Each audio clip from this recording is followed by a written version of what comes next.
Hello po mga kababayan, magandang araw po sa inyong lahat. Kumusta po kayo? Nandito tayo ngayon sa PB House. Ayan.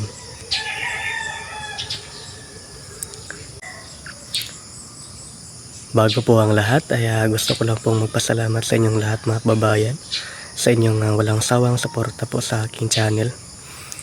Sana di kayo magsawang sumuporta po sa akin.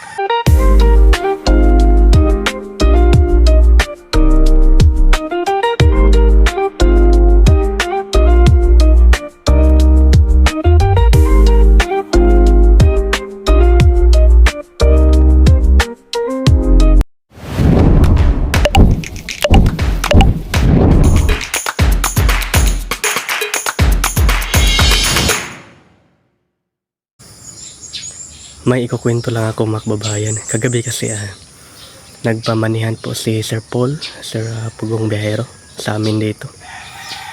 So ang mapalad po ay si Kuya Lorgy, dahil marami po yung pera na nakita niya mga kababayan. So ako po ay zero balance.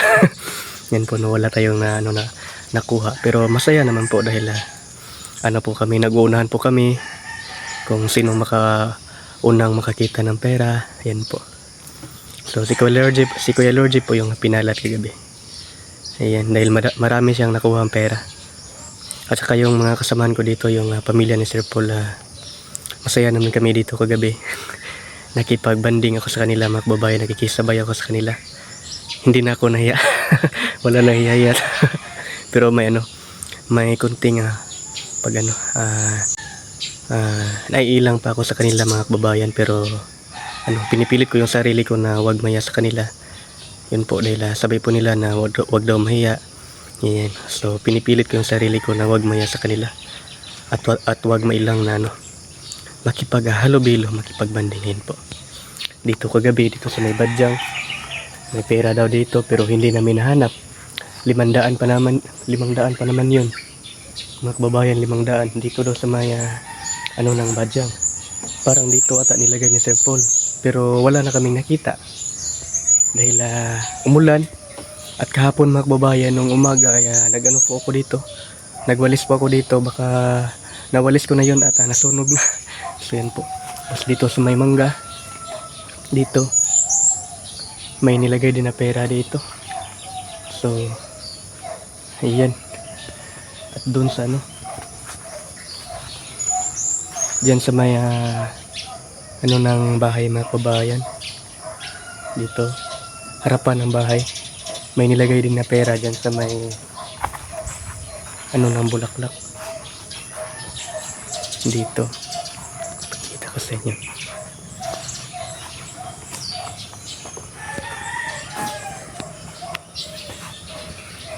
Dito po nilagay. At saka si Kuya Lorgy po yung nakakita mga kababayan. Dito lang po sa ilalim mo dito. Ginanon lang ni Kuya Lorgy, ginanon. Nakita niya dito sa ilalim, dito. Nagdilig pa naman ako kahapon pero hindi ko nakita dahil hindi ko nga alam na may pera dito.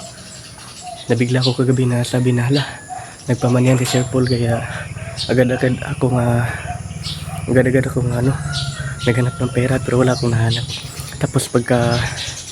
Tapos naming magmanihan at magbabayan ay dito sa may Bermudahan, nagjambol si Sir Paul ng pera. Iisang daan yung pera. At saka pinalad po tayo magbabayan dahil nakakuha po tayo ng 400. Dahil pag ganun po lang ni Sir Paul sa itaas, hindi na natin pinaabot dito sa may Bermuda. Doon na sa taas, ginano na natin dahil mahaba yung kamay natin. So ayan, lugi sila sa akin At saka sobrang saya po namin kagabi mga kababayan. Hindi po lang ako naka-video. Hindi lang po ako naka-video kagabi dahil nga sa sobrang saya namin na naghanap ako ng pera. So naka-video po noon si Kuya Lorgy, si Junjun TV, at saka si Tito Herns, parang may video ata kagabi sa manihan namin. At saka yung jumble dito. At nalimutan ko pala mga kababayan pagkatapos pala namin manihan ay Pinabunot kami ni Sir Paul dito ng cards. Nagbato-bato pick kami kung sino yung manalo, yun yung bibigyan ng cards. Tapos binigyan naman kami lahat kahit na panalo or talo. Tapos yung cards kung magbabayan nakalagay is 50. So nanalo tayo ng 50 pesos. Tapos yung iba 1,000. Yan po. Pero walang 50 na 100 yung inano ni Sir Paul inabot sa atin. So times 2 po yung 50. So sabi ko, wow, times 2 pala to, 50 yung nakuha ko na cards, pero 100 yung binigay po sa akin ni Sir Paul. Ayan po. So sobrang bait talaga ni Sir Paul Macbabayan, no? Nila dahil marami siyang natutulungan. So yung mga blessings na ay sinishare niya po sa ating mga kababayan. Yan po, Macbabayan. So ano ko talaga Sir Paul, idol ko po talaga yun, Macbabayan. Siya po yung motivation ko para magpursige sa buhay. Dahil nakita ko sa kay Sir Paul na talagang mabait siyang tao, hardworking, hindi tamad. Yan po, Macbabayan, no? Ang tinutulungan niya ay mga mahihirap, lalo na yung mga katutubo. Dahil galing din siya sa hirap, mga kababayan, no? So kaya kumbaga yung blessings na dumating sa kanya is binibigay din niya sa iba, lalo na sa ating mga katutubo, mga kababayan, sa ating mga mahihirap na mga kababayan. Yan po. At saka, mga kababayan, na maikukwento lang po ko sa inyo tungkol kay Sir Paul. Napakasipag talaga ni Sir Paul, mga kababayan, dahil kahit pagod galing sila sa misyon, tapos pag uwi niya dito, magtatrabaho pa yan, mga kababayan, yung mga bulaklak dito ina-rearrange niya, mga kababayan, kahit na naka-arrange na yan, katulad yan sa may harapan, kahit na naka-arrange na yan, pero parang hindi siya mapakali, mga kababayan, kung wala siyang ginagawa. Siguro habit niya na yun, na kumbaga yung niya, mga kababayan, ba, sarili niya, ini-enjoy niya yung sarili niya, mga kababayan, sa pagtatrabaho, dahil siguro masipag talaga si Sir Paul. Yan po, mga kababayan, hindi siya mapakali kung wala siyang magawa pagdating niya dito galing misyon, mga kababayan. Yan po. Pagkatapos niya mag-i-edit pa kagabi, minsan puyat pa. So yan, napakasipag talaga ni Sir Paul, mga kababayan.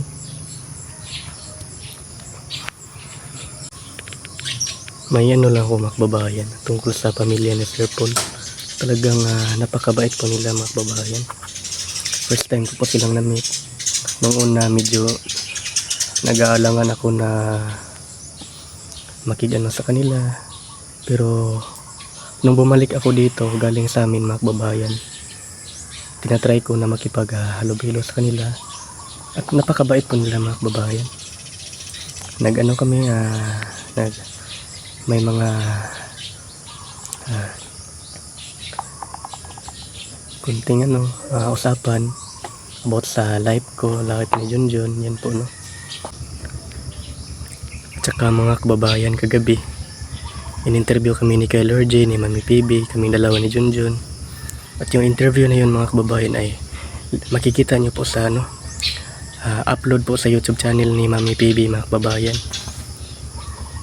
In-interview kami kung ano yung buhay namin dati, ano yung trabaho namin, at ano yung kung pagdating namin dito, kung ano na yung buhay namin. Yan po, mga kababayan, anong ganap ng buhay namin pagdating namin dito, okay lang ba dito. Yan po, no? So makikita nyo yan sa YouTube channel ni Mami PB sa kanyang upload. Yan po, mga kababayan. Siyempre may kunting iyakan doon kagabi. Naiyak kasi ako kagabi, mga kababayan. Hindi ko kasi maiwasang maiyak, mga kababayan, lalo na pag-usapan yung about sa pamilya, lalo na yung aking ama. Natanong kasi ni Kyle RJ kagabi, tungkol sa aking ama. Dinasabi ko sa kanya na tumutulong ako sa stepfather ko sa pag-uuling, sa pagsasaka. Ayan, at natanong niya na bakit daw usapang stepfather. So sabi niya na saan pala yung tunay mong ama. So parang nabigla po ako sa tanong niya kagabi, mga kababayan. Napaluha na po ako. Hindi ko na po alam kung ano yung gagawin ko, anong sasabihin ko. Na-speechless po ako mga kababayan kagabi. Makikita nyo yan sa interview niya ni Mami Baby at ni Kuya Lorje sa upload nila sa kanilang YouTube channel.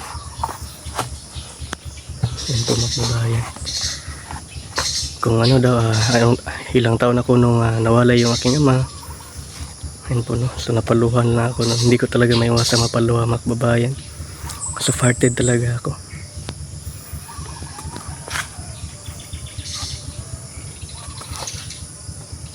At may mga ano doon mga kababayan, may sinabi doon si Sir Paul na about sa amin mga kababayan. So malalaman nyo yan pag napanood nyo sa YouTube channel ni Mami PB, ni Kuya Lorje, ni PB Unje, kung anong ganap doon. Dahil may sinabi si Sir Paul na very important, napakahalaga para sa amin mga kababayan. So excited na po kami na mangyari yun mga kababayan. Yan po, no? Panoorin nyo lang po sa YouTube channel ni Mami PB kung ano yung sinabi ni Sir Paul. Ayan. Very grateful po mga kababayan na mapabilang po dito sa PB Team Davao mga kababayan. Mapunta po dito sa PB House sa bahay po ni Pugong Behero, sa Pugong Behero Team. Yan po mga kababayan. At syempre kay Junjun, siya po yung unang dahilan kung bakit napunta po ako dito sa PB House mga kababayan. So thankful po ako kay Junjun. Yan po, no? At syempre lalong lalo po sa ating Panginoon. Lord, thank you po sa lahat, no? Sa lahat ng mga ipinagkaloob niyo po sa akin na mga biyaya. Ayan po mga kababayan. Talagang hindi tayo pinabayaan ni God. Yan po. So sobrang thankful po ako kay God mga kababayan. Hindi ko talaga makakalimutan yan. So, yan po. Balik po tayo mga kababayan patungkol sa pamilya ni Sir Paul, sa kamag-anak niya. Talagang napakabait po nila mga kababayan. Dahil makikita mo talaga yung nila, yung kabaitan. Siyempre, mabait si Sir Paul. Kaya siguro mabait din yung pamilya niya. Yan. Ano ko naman yun nasa isip ko na yun na mabait yung pamilya ni Sir Paul. Yan. Yung may mga off-cam moments kami nila Mami PB, yung nanay ni ni Sir Paul, ni Nanay Neda, ayan, Tito Herns, sila po lahat dito, may off-cam moments po kami. Lalo na yung kagabi nung nagmanihan kami. Ayan, talagang nagunahan kami sa paghanap ng pera. Sobrang saya lang po ng anak ko. Sobrang saya ko lang po. Hindi ko talaga to makakalimutan tong moment na to mga kababayan, na makilala yung pamilya ni Sir Paul. Makilala. Tsaka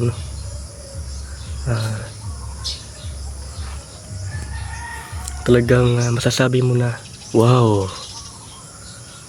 ang bait ng pamilyang to. Yun. At matutulungin. Yun po yung nila, matutulungin sa kapwa-tao. Yan. Yan po nung nila. Talagang maaawain. Yan. Marami nang natulungan. Lalong-lalo na si Sir Paul, may mga scholar. Maraming pinapaaral. Yan po. Talagang masasabi mo na, grabe. Ang daming natulungan ng taong to. Siyempre, ako din, natulungan din ako na Sir Paul. Dahil napunta ako dito sa kanyang team. Malaking tulong po yung sa akin mga kababayan. Utang na loob ko po yun kay Sir Paul na napunta po ako dito sa PB House. Mapabilang sa PB team. Utang na loob ko po yun kay Sir Paul. So talagang ginagawa ko talaga yung trabaho ko dito.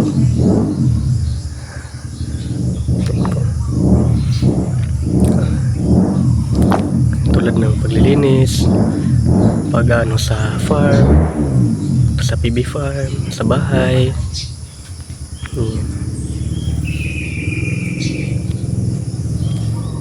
kaming dalawa ni Junjun. Nagtutulungan kami dito dahil kami lang naman yung dito, tagapangalaga ng bahay at farm. Yan po.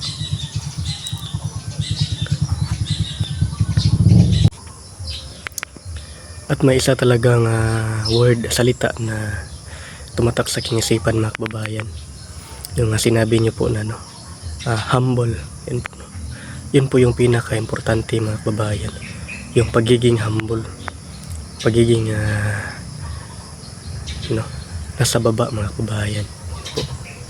Hindi ko po makakalimutan yung laging sinasabi nyo na be humble, huwag magbago. Tumatatak na talaga sa isipan ko yun. Tumatatak na talaga na hindi ko talaga makakalimutan yung be humble. Yun po yung laging kinakomment ng ating mga kababayan nyo po, na humble palagi. Yan po. Kasi mga kababayan, katulad ni Sir Paul na talaga, humble talaga. Very humble. Kahit malayo na yung narating niya, nakaapak pa rin sa lupa, mga kababayan.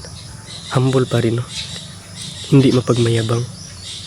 Yan po yung pinaka-importante sa isang tao, sa isang mamamayan, sa nating kapwa Pilipino, na be humble.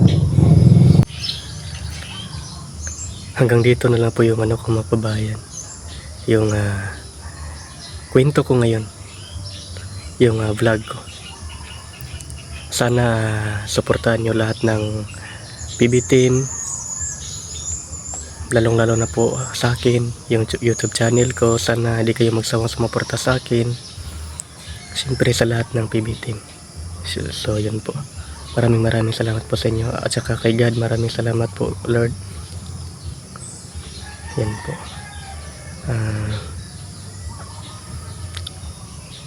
Hanggang dito na lang po yung vlog ko. Sa susunod muli, bye bye.